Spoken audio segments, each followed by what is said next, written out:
ये कथा शुरू होती है जब एक बार गुरु बृहस्पति इंद्रदेव से बहुत नाराज हो गए थे, जिसका फायदा उठाकर असुरों ने देवलोक पर आक्रमण कर दिया। इसी वजह से इंद्रदेव को अपनी गद्दी छोड़ भागना पड़ा था। असुरों से खुद को बचाते हुए जब वो सृष्टि के रचनाकार ब्रह्मा जी के पास पहुंचकर उनसे मदद मांगने लगे, तब ब्रह्मा जी ने उन्हें बताया कि इंद्र को एक ब्रह्मज्ञानी की सेवा करनी चाहिए। यदि वह प्रसन्न हो गए तो उन्हें उनकी गद्दी वापस मिल जाएगी। ब्रह्मा जी के कहे अनुसार इंद्रदेव ज्ञानी की सेवा में लग गए। इस बात से अनजान थे कि उस ज्ञानी की माता असुर थी, जिसकी वजह से असुरों को लेकर उस ज्ञानी के मन में अधिक लगाव था।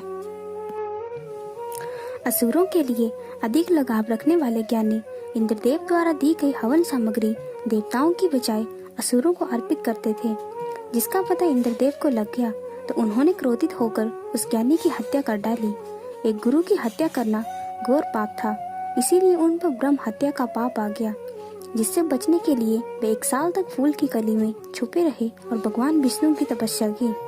तपस्या से खुश होकर भगवान विष्णु ने इंद्रदेव को बचा लिया और साथ ही उन पर लगे पाप की सजा से मुक्ति के लिए एक सुझाव भी दिया।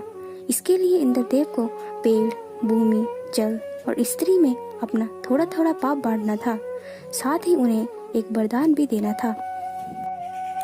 सबसे पहले पेड़ ने उस पाप का 1/4 हिस्सा ले लिया, जिसके बदले में इंद्र ने उन्हें वरदान दे दिया। पेड़ चाहे तो स्वयं ही अपने आप को जीवित कर सकता है। इसके बाद जल को पाप का हिस्सा देने के बदले इंद्रदेव ने उसे अन्य वस्तुओं को पवित्र करने की शक्ति प्रदान की। इसी वजह से हिंदू धर्म में जल को पवित्र मानते हुए पूजा पाठ में इस्तेमाल किया जाता है। तीसरा पाप इंद्रदेव ने भूमि को दिया और इसके बदले यह वरदान दिया कि उस पर आई चोट हमेशा बच जाएगी। इसके बाद आखिरी बारी स्त्री की थी। इस प्रकार स्त्री को भी पाप का एक हिस्सा मिला, जिसके फलस्वरूप उन्हें हर महीने मासिक धर्म होता है।